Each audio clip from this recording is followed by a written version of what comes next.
Tonight, I want to talk about cow protection in our country.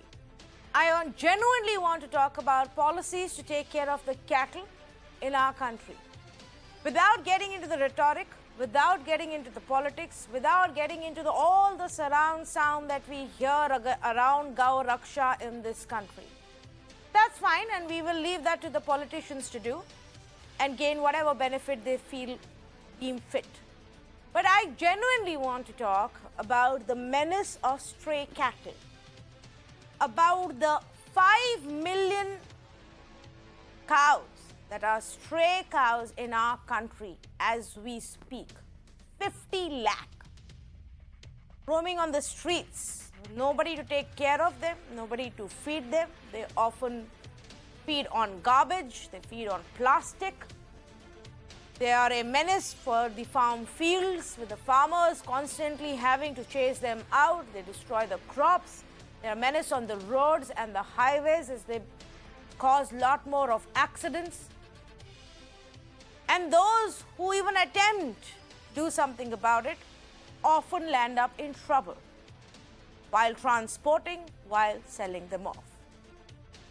Why is it that the stray cattle menace in our country still exists despite all the love that we have for this animal, despite all the policies for cow protection, for taking care of cows that we've announced, despite many of the states, 10 of the leading states in our country with maximum cow population announcing special funds, announcing special schemes, announcing special incentives to take care of cattle.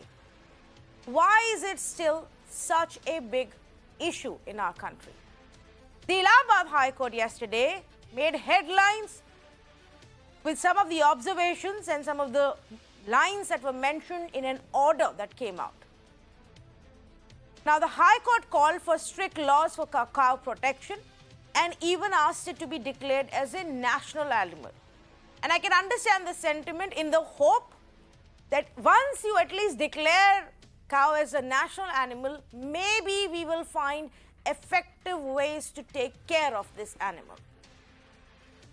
The High Court observed that cow is part of the Indian culture.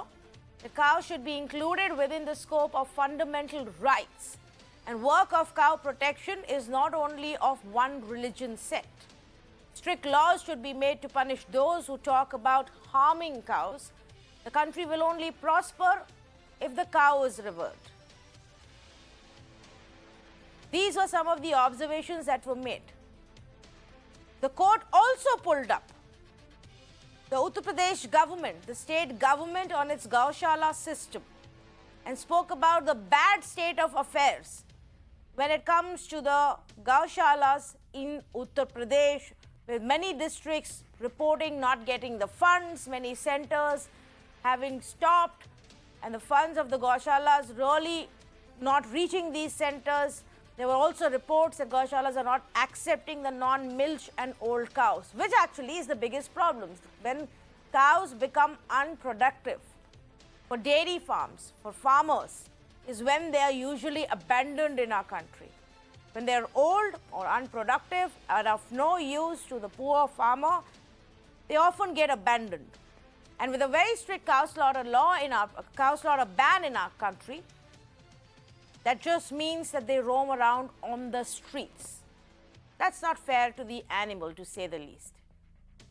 So despite how many states have come up with policies, how cow protection, Gau Raksha has been one of the biggest talking points in this country, at least in the last 7 years, look at some of the statistics and that shows you the reality. I'm talking about the rise in stray cattle, stray cows. Madhya Pradesh, 95%, Rajasthan, 34.48%, Gujarat, 17.5%, Chhattisgarh, 33%, Punjab, 38%. This is between the period of 2012 and 2019. There are some states where there has been a decline in stray cows, namely Odisha, West Bengal, Bihar, Tamil Nadu. States where you don't hear so much of this narrative around cow protection and incidents of violence around cow protection are actually the states that seem to be doing well. Maybe the two are not really connected. But the question I want to ask today, outside of rhetoric and politics, is do states have effective cow policies? Or are the policies themselves faulty? Or are there good policies but they're only on paper and not being implemented? What has prompted a court to say, let's make cow the national animal? It's because everything else seems to be failing on ground. We can't even ensure that the cow, one of the most revered animals in this country, gets proper food and not plastic to eat. I say good evening to Raman Malik of the BJP, Shadan Farasat, advocate with the Supreme Court, Khushbu Gupta, Chief Advocacy Officer at PETA, Sudhir Mishra, resident editor for Navbharat Times, Ambika Shukla, trustee of People for Animals, PFA, also joining me this evening. Let me actually start off with Mr. Sudhir Mishra. Mr. Sudhir Mishra, at least in the state of Uttar Pradesh, and we've had numerous conversations. I remember there was a time a few years ago when the stray cattle menace had become so huge that the farmers had begun to lock them up in schools or wherever they would find, empty buildings and auditoriums, or however they could block them out, because they were trying to protect their fields. That's how big the problem was. And the government came out with a series of schemes, from giving money to farmers to take care of these cows to even announcing cow shelters. Then why is it that this menace still continues in such a big way? इसके कई practical कारण हैं कि जो funds वगैरह दिए गए या जो गवर्नमेंट ने अनाउंसमेंट किए वो प्रॉपर तरीके से पहुंचे नहीं। एक तो दूसरा, जो पैसा दिया जाने की बात है वो शायद उतना पर्याप्त नहीं है। गाय खाती है भूसा, चूनी और जो चीजें उसको खाने को मिलती हैं वो बहुत महंगी होती जा रही है। सारी चीजों में महंगाई है, तो उसमें भी महंगाई है। तो ये जो गौशालाएं चलाने का काम है, वो गौशालाएं उतनी अच्छी चल नहीं पा रही हैं जितनी अच्छी उनको चलना चाहिए। आप किसी भी जिले में, किसी भी कस्बे में चले जाइए तो आपको हकीकत सामने वहां पे दिख जाएगी कि क्या स्थिति है। दूसरा, मुझे ये हमेशा ये लगता है कि ये सरकारों के कहने से या हाई कोर्ट के कहने से कि राष्ट्रीय पशु घोषित कर दिया जाए, उससे कोई स्थिति में सुधार आएगा, उससे नहीं होना है। ये लोगों को खुद समझना चाहिए कि गाय के बारे में जो एक सोच होनी चाहिए, वो अगर हम गाय को एक पवित्र जानवर मानते हैं और हम ये मानते हैं कि गाय बहुत उपयोगी है और वास्तव में बहुत उपयोगी है, तो हमारी पॉलिसीज ऐसी होनी चाहिए, हमारे संस्कार तो ऐसे हैं लेकिन वो बड़े ड्यूबियस टाइप के हैं। मतलब हम कहते कुछ है और करते कुछ है। गाय जब बूढ़ी हो जाती है तो हम उसको बाहर कर देते हैं। बैल का क्या उपयोग हो हम तय नहीं कर पा रहे हैं। ये एक पॉलिसी मैटर है जिसको हमें तय करना पड़ेगा और बहुत ही साइंटिफिकली तय करना पड़ेगा। खाली भावनाओं के ऊपर अगर हम बात करेंगे तो भावनाओं से काम नहीं चल रहा है। हमें अच्छे पैशनेट लोग, जिनमें जुनून हो पशु सेवा का, जिनमें जुनून हो उनको उपयोगी बनाने का, और उनसे जो गोबर या उनके मूत्र से या उनके दूध से जो कुछ भी प्रोडक्ट बनते हैं वो गौशालाओं को चलाने के लिए पर्याप्त हो। हमें इस तरह के हमारे पास योजनाएं होनी चाहिए, और ऐसे लोग हैं जो ये कर रहे हैं, क्योंकि गाय वाकई में बहुत उपयोगी है। उसको बिना मारे हुए भी वो अपनी उम्र पूरी करे और उसके बाद गुजर जाए, वो ऐसा संभव है। लेकिन उसके लिए बहुत अच्छे प्रोफेशनल्स चाहिए जो बहुत केयरिंग भी हो और जिनमें गाय को पालने का, गायों की सेवा का एक पैशन भी हो। वो खाली किसी के कहने से नहीं होगा, किसी के डायरेक्शन देने से नहीं होगा। वो गवर्नमेंट को तय करना पड़ेगा, लोगों को इकट्ठा करना पड़ेगा, पहचान करनी पड़ेगी कि कौन ऐसे लोग हैं जो गौशालाओं को बेहतर ढंग से चला सकते हैं, जिनमें गौशालाओं के नाम पर पैसा कमाने की होड़ नहीं है या उनके मन में कोई और लालच नहीं। ओके, ये आपने बहुत सही बात की, और इंटरेस्टिंग जो आपने ये हाईलाइट किया कि जो फंड्स दिए जा रहे हैं वो शायद इनफ भी नहीं है। Let me actually bring in Ambika Shukla as well on this conversation. Ambika, is there a fault in the way we are approaching this issue, where we are only maybe focusing on creating cow shelters but not looking at larger effective solutions for cow protection? Can you hear me? Yes, I can. All right. When you say that we need to set up cow shelters and we need to I can give you a couple of minutes. Get people who are caring.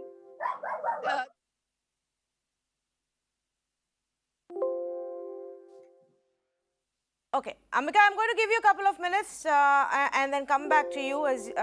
Let me actually take that point across to Shadan Farasat as well. Shadan, Many states have even come up with specific policies and laws.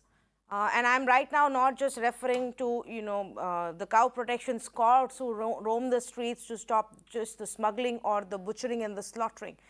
But is that where it just stops? And it doesn't go beyond it when it comes to taking care of the stray cattle menace?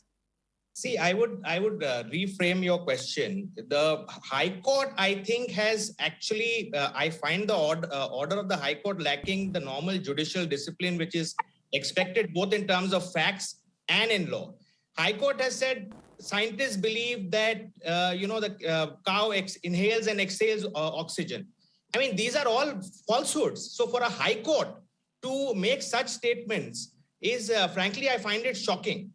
And the question really is not just one of cow. If we are concerned about animal welfare, then the question, our constitutional setup does not envisage, and no system can envisage that no animals will ever be killed, etc. The whole regime of animal welfare in our country is that the mechanism should be such that it should not be in excess cruelty, there should not be torture.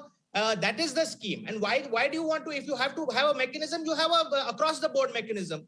There is no need for, there are stray goats also, there are stray dogs also, there'll be dog lovers as well. So if animal welfare is the concern, then that's a different concern. And the regime for that is different. We don't need to make anything a national animal. Certainly there is no, animals don't have fundamental rights under Part 3 of our constitution. That's meant for humans. Let's be very clear on that. The rights are for humans. Now, animal welfare regime is different in our country, constitutionally speaking and legally speaking. Now, some amongst us may want that to change, but that is not that's a much bigger philosophical debate. Should humans at all eat non-vegetarian food? Even plants, when we kill plants also, the J.C. Bose did an experiment long back. Even there is pain in plants also. We should stop eating plants as well. So that's a much larger debate then. So the point really is, I don't think there's any need to focus on any one animal. Yes, if we are concerned about animal welfare, then all stray animals, including stray cattle, should be cared for. It should not flow from a religious understanding of one particular animal. And then I think the High Court has just completely missed. It's not a question. The High Court has not approached this from an animal welfare perspective. I find the order factually incorrect, and constitutionally, whatever has been stated is actually completely contrary to what our constitutional setup is. Okay. Raman Malik, it comes down to what is the ground reality on this issue. The fact that the High Court is having to say all that just goes on to show that in these many years also, the government has not been able to fix the problem. See, the point is, Tanvi, first of all, one must understand when you start talking about the Constitution, the gentleman must remember, the Constituent Assembly of this nation had actually discussed the rights and the way to protect cow. So you have to fundamentally understand the rhetoric or the pseudo-intellectual people who talk about every animal has the same right. There is a difference between cow and rest of the animals. The cow is a sacred animal. It is something that is revered. It is something that is prayed. And my fundamental right to pray is personal, absolute. Nobody can challenge it. So one has to understand, the lawyer has to understand that, number one. Number two, if you remember, Mrs. Indira Gandhi, in her time in 1966, had ordered firing and I don't know what all, when a mass of sadhus went for cow protection to the parliament. And it was, one of the sadhus had actually cursed her that your pull would not go any further in terms to whatever they wanted to. Now, that having been said, that is the history of it. You must read the history, what all has happened in this nation. And yes, cow does have divine properties. Everybody knows it. They're scientifically proven. Now, let's come and talk about what this government has done. So let's start talking about and seeing examples in Haryana. Let's talk about examples like Tripura just now. 150,000 cows have been distributed to various people. And to the extent that Amul has gone ahead and started a cooperative dairy work there. Now, the whole point which one must understand is that there is a certain mindset which is about the, fundamentally saying that yes, we like eating it. And that is our absolute right. Sorry, sir, that is not your absolute right. Mr. Raman Malik, I think you've not heard my question at all or understood what the conversation is. Allow me to again repeat it for you. My question is very simple. For a party that loves to talk about cow protection, Gau Raksha, and the many benefits of cows, some of them may not be true or are yet to be scientifically proven. What is it that the party is doing on ground as state governments in Haryana, in Uttar Pradesh, in Madhya Pradesh? That's my question to you. Why is it that after so many years of governance in these states, these are the states that are actually seeing a rise in stray cattle, let alone a fall? What is it that your states are doing wrong versus a West Bengal, a Odisha or a Tamil Nadu, Mr. Raman Malik? Tanvi, when you framed your question, you very conveniently omitted the statement which was made about the Constituent Assembly by the Honorable Judge and the citation that he had made. You have conveniently forgotten about what? About the very fact that he is talking about what this case is all about. This case but I am not talking about what the. I am not talking about whether or not. Mr. Raman Malik, the debate tonight is not about whether cow slaughter should be legal in this country or not legal in this country. Mr. Raman Malik, the debate tonight is not whether you want to use the National Security Act to put people behind bars on the suspicion of cow slaughter which may or may not have happened. The question tonight is very plain and simple. The question tonight is what BJP loves to do or claims that it loves to do, which is take care of cows. I am asking you, how is it that you have been taking care of cows when the stray cattle in the states where your party is in power is going up? When I tell you about the Gau Seva Ayog and how it is being... Please do.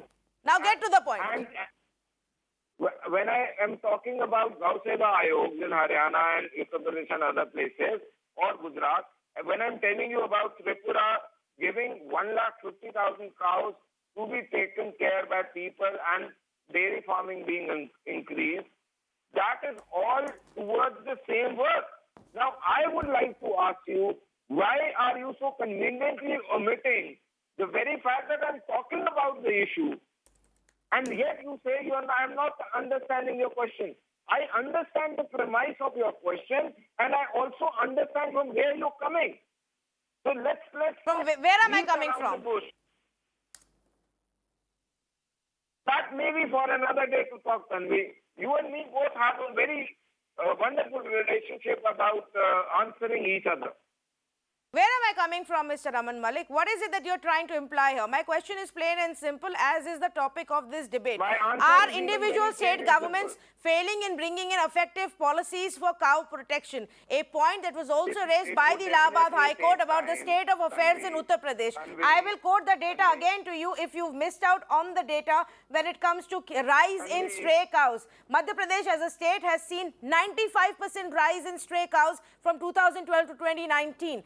Rajasthan 34%, Gujarat 17.59%, Chhattisgarh 33.93%. You know where the stray cattle count has actually gone down?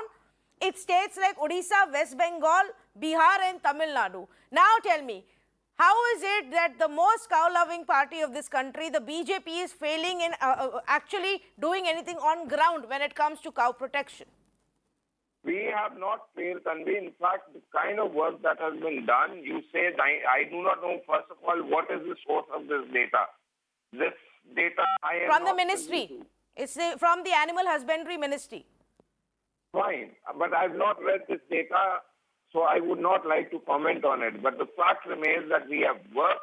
You come and see in places like Haryana, we have also made Nandi Shalas. Nandi Shalas are basically for the oxes. Nandi Shala are there, 50 acres Nandi Shala, there are 3 of them in Haryana. And we are we have a hospital in Judicial which takes in the Gauvansh from various states. We have operations happening there, people are serving there. So there are a lot of awareness which has come in. It is not that the awareness has not come in.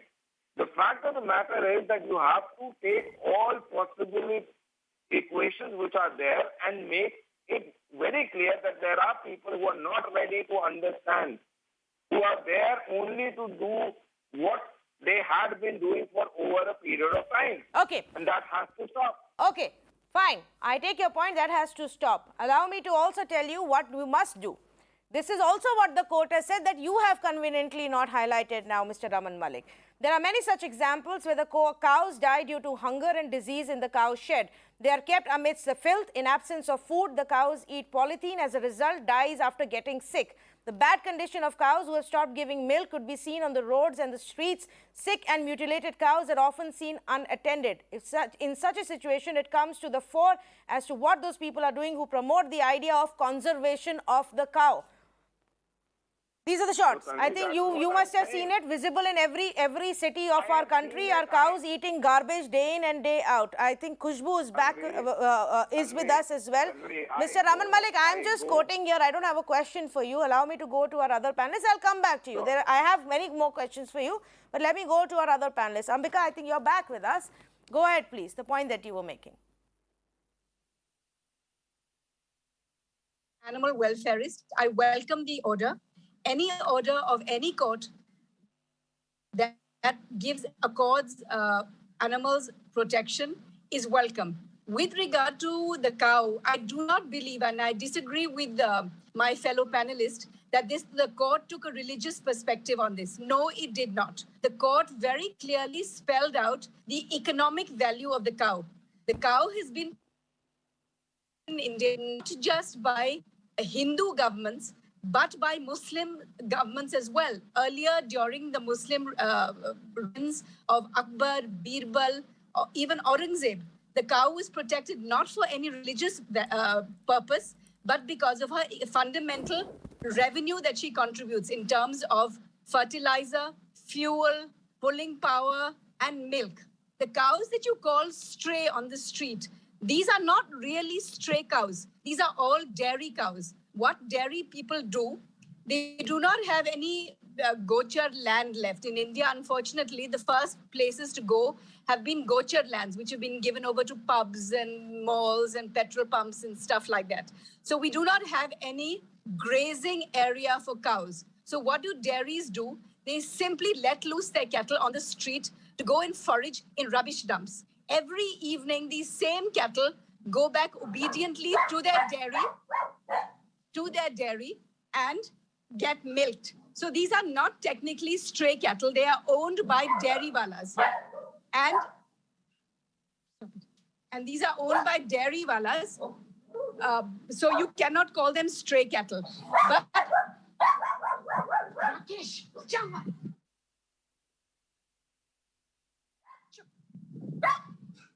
sorry about that. That's okay, Ambika. Maybe you can introduce him to us, and that might just make him a little bit more friendly to this conversation. So it's just about that this is a very welcome order. I also would like the same perspective to be extended to all animals. Yes. Because 70% of India actually depends on animals. We earn revenue from them, and yet less than 1 rupee per animal per year is spent by any government on animal welfare. There are no hospitals for them. There are no shelters for them. There are no ambulances for them. There is actually no infrastructure created for animals. And yet we have huge departments, animal husbandry, animal, so-called boards, etc. And yet no money actually reaches the animals or goes to animal welfare. So I would like the court to actually step in to see that, yes, cows are cared for, not just, we don't just pay lip service to them and call them holy animals, but we actually do for them. At present, the gaushalas are in miserable condition with the rains. Most of them have turned into swamps. They need to be created. What the idea of a gaushala is not just cows tethered in, some kind of enclosure. They deserve to be, it needs to be scientifically planned. They need covered areas. They need grazing areas.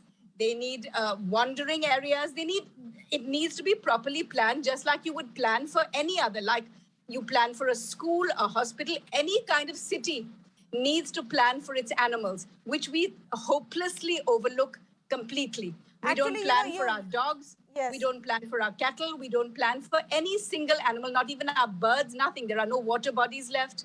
There are no feeding trees left. Our monkeys are hungry. We don't plant fruit trees for them. It is just like ignoring all our animal population. So Okay, every so court order is welcome, and I wish it would translate into actual action in terms of looking after and providing for cows and all the other animals that we profit from. This country makes a huge amount of money from animals, but it gives nothing back to them. Well, yeah, okay. I want to actually take up one point that you raised here and take it across to Khushbu Gupta as well. Khushbu Gupta, the idea of the creation of this safe place for the cattle, for cows, are we getting that concept wrong? Like Ambika was pointing out, these are shelters, overcrowded shelters where they're just tied to one place with no proper food, no proper care.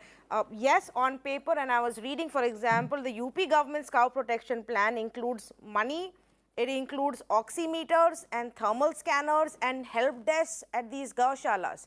But would it not be better if we actually found space which included grazing space for them? Which Yes, actually, absolutely. which actually maybe identified specific land areas and said, okay, these are maybe cow sanctuaries, and let them free here.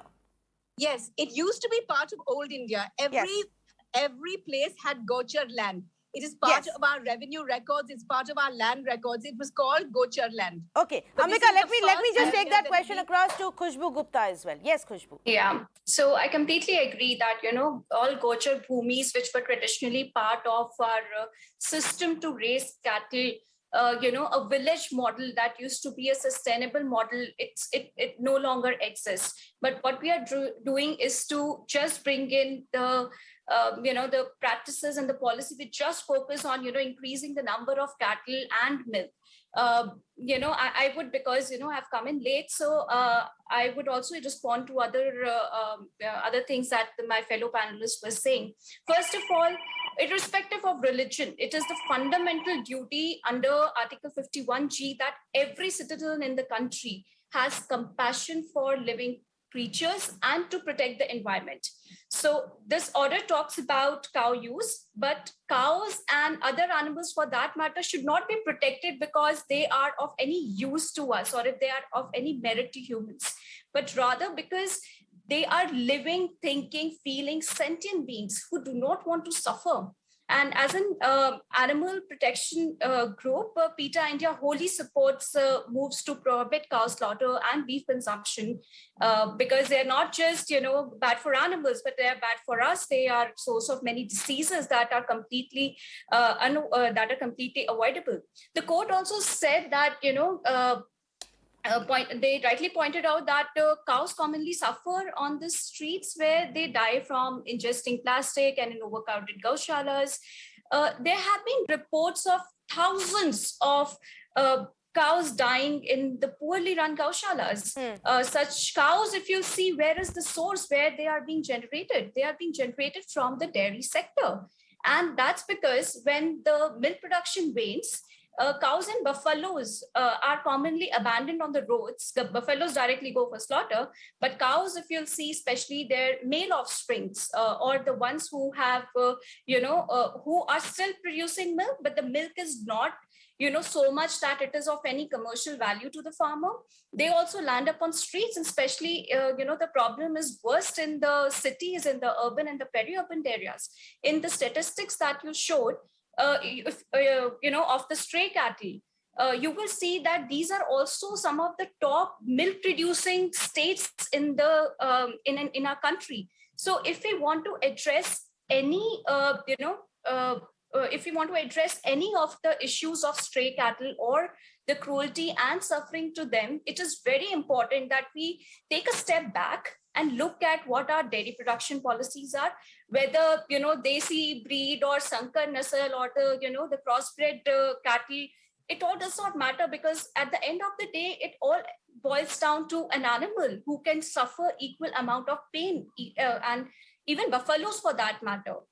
50% of the cattle population in this country, almost 54% is buffalo. But we are not talking about, we're taking their milk, but we are not really talking about buffaloes. We are not talking about leather. We are not talking about, we are all vegetarians. We love cows, we love milk, but, the usage of leather is so much. We are. So let me go back to the point you just raised, because I was going to ask this as well.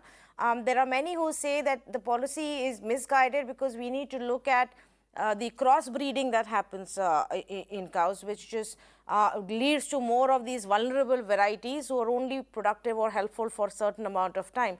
But you are saying it doesn't matter.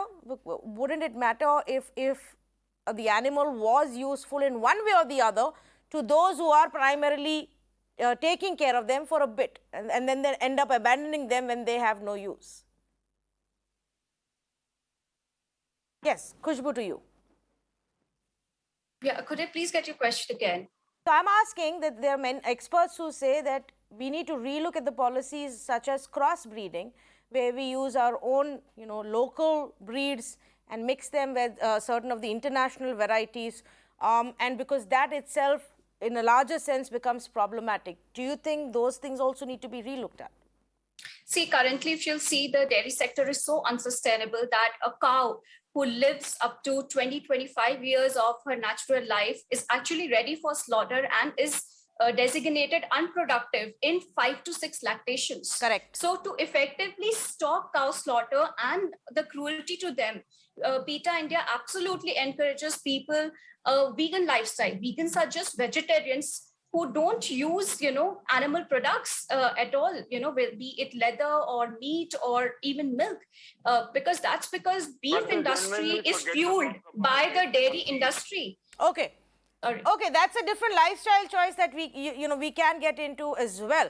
But right now it's about, we do have this cattle. How do we take care of them? Yes, Raman Malik wanted to make a point before I go to other panelists. So Tanvi, this is the same PETA which says you should not consume milk. And if you do not consume milk, then probably you will have more cattle on the street. You will have other things. Absolutely not, sir. Absolutely not. I disagree. You have PETA. PETA has tweeted about it. There has been ample debate on the Twitter about it. That is another case that the same debates did not happen on the television. So let's not... so I think she's disagreeing with you on the fact that just because you don't drink milk means they get abandoned on the roads. She's disagreeing on that connection that you're making. In order to produce milk, the cattle is... The philosophy they have, they will keep quiet and they will have very minimalistic presence on Eid. But they will say... These are not natural populations. Absolutely. The animals are artificial insemination is one of the biggest programs in our country. Why are we hiding away from the truth? These are not natural populations at all. I am not. These are artificially inseminated, sir. You can just... The channel can shoot a question on Twitter and you will get the answer. But let's kind of talk about what we have been doing. We have created insemination with which we get more cows, and there have been various products being launched to the extent that in Haryana we have also started making a formation of cow dung in such a manner that it becomes like a log of wood so that it can be used for the last rites of humans. There are so many uses that we are putting things on, and there are things. We have made insecticides out with it. Mr. Acharya, the governor of Gujarat, he is one person who has made himself a lot of products out of cow dung and cow urine, which are actually better pesticides. So there are people who are working. There are a lot of people who are onto the job. But the whole fact remains that, as rightly put forward by Ms. Shukla, that the basic problem is of the land which was there for the feeding, the grazing ground, which has been commercialized.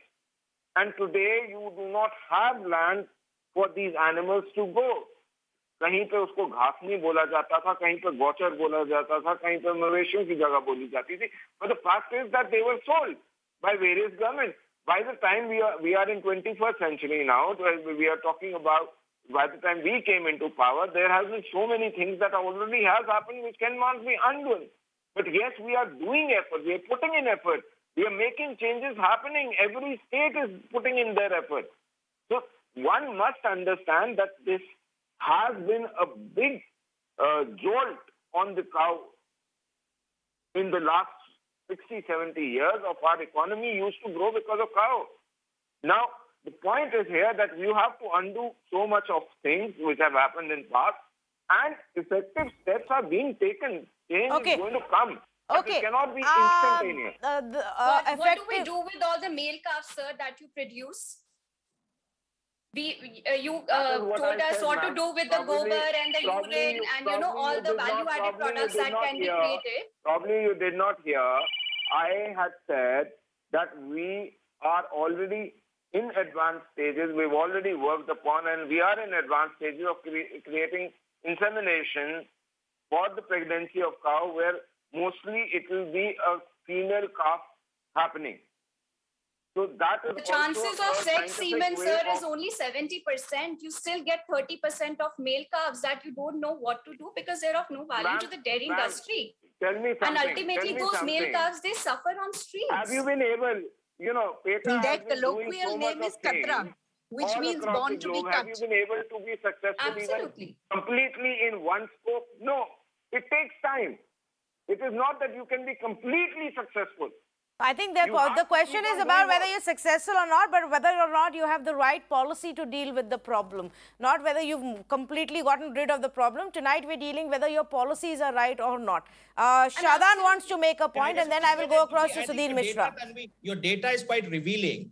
Wherever you are enforcing these cow protection laws with a higher frequency, more tougher mechanism, you are seeing more stray cattle.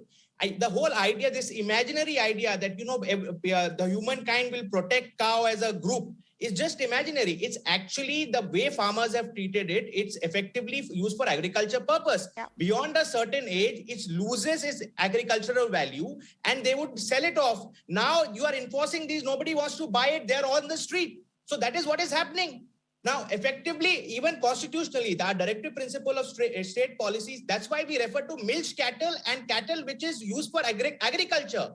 And if we want to extend it to all kinds of cattle, then we will have this problem. And that is what you're seeing. Your data actually reveals it. So let's not run away from the data. It stares us in the face. This imaginary goodwill of the humankind for all cattle is not happening in any time soon or even in the distant future, at least the number of cattle we have. Therefore, let's look at it practically. Much to the disappointment of the animal rights activists and the animal lovers on this show, but I know what you're saying, Shadan, and that's also a real aspect in our lives. So, Mr. Sudhir Mishra, fact of the matter is that the argument that's given from the agricultural side, of the farmer side, is it's not affordable when they are buried under debt. And if they have no use for this cattle, whether it's for any purpose, whether it's for milking purposes or others, if they don't have any use for it, they are going. I don't support. Yeah, and I don't support an approach. And not only that, it can prevent pesticides. What you're having at the moment is using chemical fertilizers, which renders your soil completely rubbish within a few years.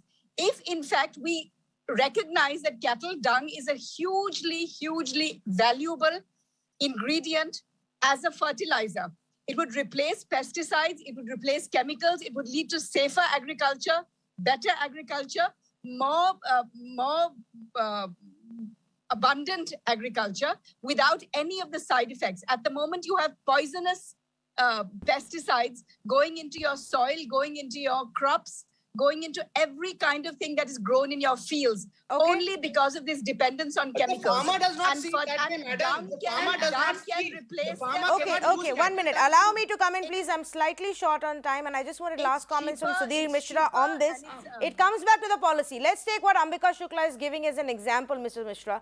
But is the government or anybody else in the realm of official things explaining this to the farmers? Taking care of those cattle that's being abandoned. You bring in tough cow slaughter norms, you bring in tough norms for cattle trade. You shut down the slaughterhouses, all of that is fine. But if you don't cater to what happens to these cows and how else can you use them and how can you make it an affordable thing for the farmers, then they are simply going to be abandoned on the roads, causing more accidents and more instances of damaged crop. अभी जो मुझे लगता है ना कि एक बड़ी अजीबोगरीब स्थिति है। गवर्नमेंट कुछ कह रही है, कोर्ट कुछ कह रहा है, और जो गांव की हकीकत है, जो हमारे गांवों की हकीकत है, वो कुछ और है। जो गांवों में बरसों से एक परिपाटी चली आ रही थी, जो एक ऑर्गेनिक खेती होती थी, जब ट्रैक्टर नहीं थे, जब पेस्टिसाइड्स नहीं थे, तब गाय के गोबर का इस्तेमाल होता था, बैलों का उपयोग होता था हल जलाने में, या कोल्हू का बैल जैसे बोलते हैं, कोल्हू से तेल निकालने में, बहुत सारी चीजों में होता था। वो सारी चीजें बदलती गई, टेक्नोलॉजी आती गई, लेकिन ये नहीं सोचा गया कि इनका क्या किया जाएगा। और अब जब गायों की रक्षा की बात आ रही है, गोवंश को अलग कर दिया गया है उससे, इंडस्ट्री से, मीट इंडस्ट्री से, तो विकल्प देना होगा कि किसान क्या करे, किसान कैसे अपने गांव, अपने खेतों को कैसे बचाए। वो भी एक बहुत बड़ा पॉलिटिकल इशू बनने वाला है। इस इलेक्शन में उसका असर भी दिख सकता है कि जो चीजें हो रही हैं वो ग्राउंड रियलिटीज कुछ है और ऊपर से कुछ कहा जा रहा है। इसके लिए एक बड़ी समग्र सोच चाहिए। अगर हमें गायों की बात करते हैं तो हमें ऑर्गेनिक खेती की पूरे एक सिस्टम की बात करनी होगी, जिसमें गाय सर्वाइव कर सकती है या गोवंश सर्वाइव कर सकता है। पूरी बात करनी होगी। आप टुकड़ों में बात नहीं कर सकते कि सिर्फ आप गाय की बात करेंगे। जब आपको बात करनी है तो समग्रता में करनी होगी, पूरी ऑर्गेनिक खेती की करनी होगी, जहां पर गोवंश की जगह बनती है। आपने बहुत सही बात की, और इसी बात पे अब मैं I will thank all of my panelist for joining me on this conversation. The point that I am simply trying to make here with experts joining me on the policy is that it really isn't simply about shouting in the name of cow protection, shouting and against those who are slaughtering cows. Rules and laws in this country must be followed by everyone. But if there is genuine interest in revering and protecting our animals, especially the cow, then it has to reflect properly in our policies. There are enough and more experts in our country today who can help us design those policies. But a stray cattle menace, which has plagued our country for decades together now, isn't going away. In fact, data from 2012 to 2019 suggests it's worsened in a lot of states that came up with tough laws on cow slaughter and schemes for cow protection. So something somewhere is not going right. It could either be that the political parties are only interested in making noise about it, giving a free run to certain elements on the streets who in the name of Gau Raksha can do what they want, express the kind of hate they want. Or it could be that these governments have been advised wrongly and the policies that they actually came up with are not being implemented on ground properly. It could be a combination of both of these. But it is time for several of these states to introspect. That's the message I would take from what the Allahabad High Court said. Rather than having a conversation on whether cow should be a national animal or not, or whether cow inhales and exhales oxygen, or if that was the right thing to say or not, I would take as a key takeaway from what the Allahabad High Court said about the policies of the government, about the creation of the cow shelters, and whether we are creating the right kind of cow shelters. Do they have enough land for grazing? Is that more important, or is providing thermal scanners and oximeters going to be more important? Are we incentivizing the farmers enough for them to hold on to the cattle after it's of no use to them? Have we educated them enough on what are the various uses of the cow apart from just milk production? Some of the long-term policies will have to be relooked at as well. Is the idea of crossbreeding really a good long-term solution, or is it adding to our current issue? Think about it, and the state governments need to think about it. Enough of just empty rhetoric. Thank you for joining me on this conversation.